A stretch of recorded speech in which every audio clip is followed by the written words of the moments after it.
This is the fourth and final video of my explanation of 37 categories that help identify dishonorable speech.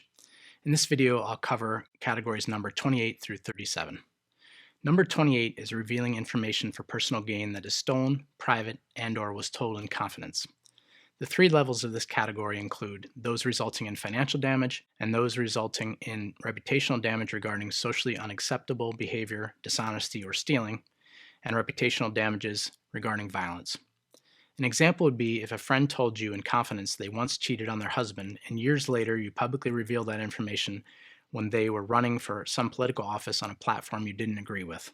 The damages include that it makes stealing okay and limits the options of the person the information is about by changing how people think about them.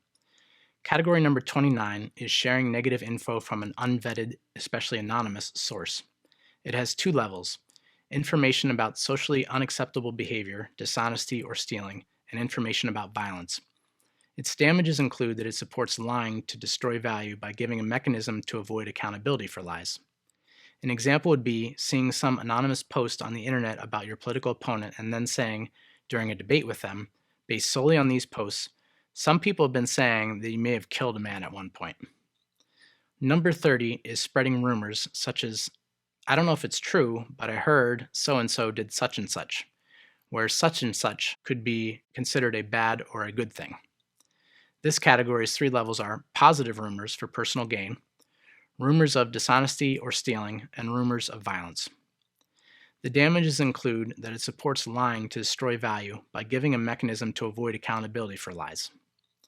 Rumors can seem similar to gossip, but rumors are always unverified, whereas gossip might not be. Now, I want to take a moment to talk about what does this really mean when I talk about the damages of limiting someone's options by changing how people think about them.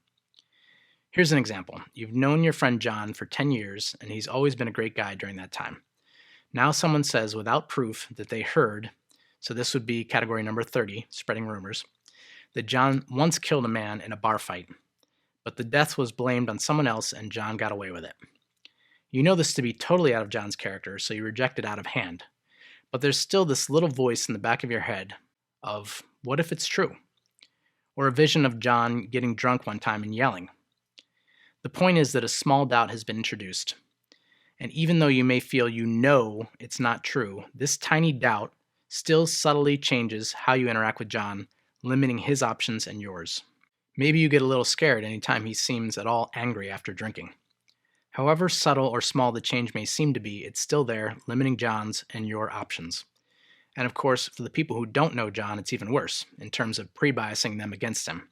Everything is seen through the filter of this guy might be someone who's killed before and gotten away with it. We actually have a lot of power in our hands, especially in the internet age, to affect people negatively with our words, to have real effects on their lives and opportunities.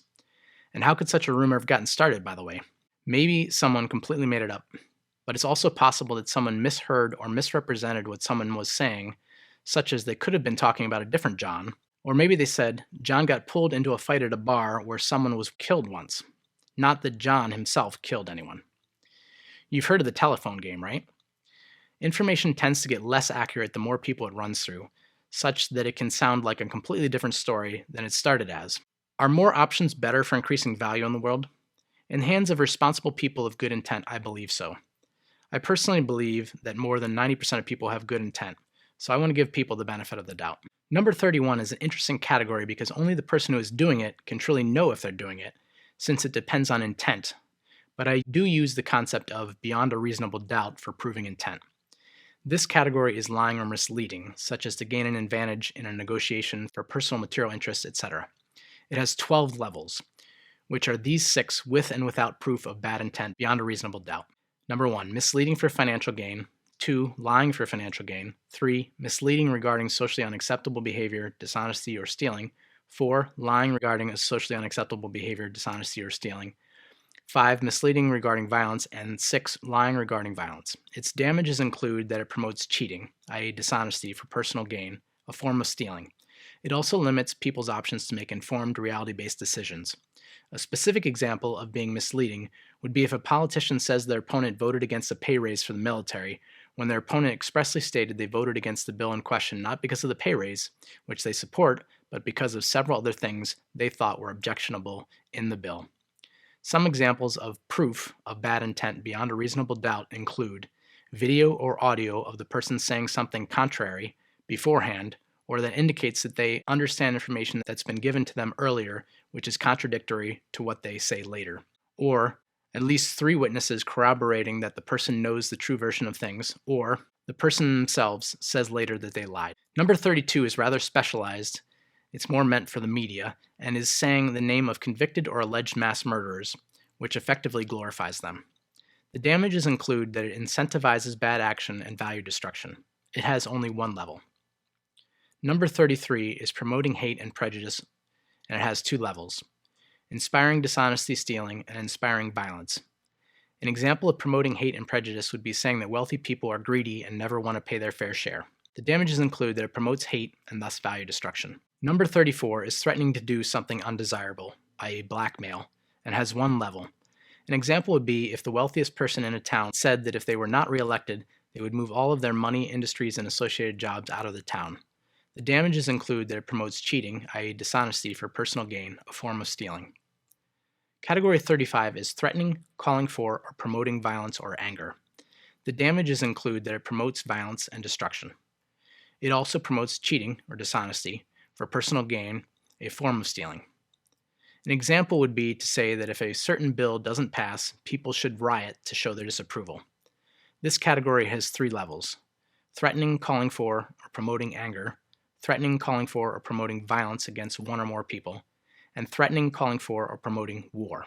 Number 36 is trial by media, or providing information to the public that would make it difficult for someone to have a fair trial. An example would be someone accused of murder and the media printing an interview with an elementary school classmate saying the guy was a bully when he was a kid, so he wouldn't be surprised if he were a murderer now.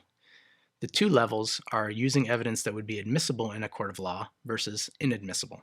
The damages include that it limits justice system options for upholding due process. It also limits the options of the person about whom the dishonor was spoken by changing how people think about them. It goes against the principle of innocent until proven guilty. Number 37 is repeating someone else's dishonorable speech. The damages include the same damages as from the original dishonorable speech, plus by repeating the information you are amplifying it so that more damage is likely to result.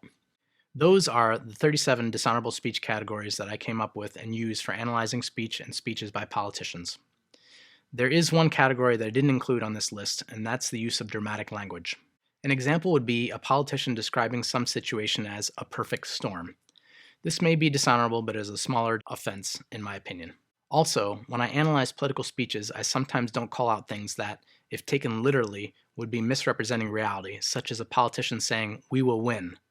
That's a future prediction, and no one knows the future, as far as we know, but it is more of a rallying cry than a literal future prediction, in my opinion. I feel I should mention that this framework of dishonorable speech categories is imperfect, contains subjectivity as well as objectivity, and isn't meant as some absolute scale, but rather as a starting point for analyzing relative levels of dishonorable speech.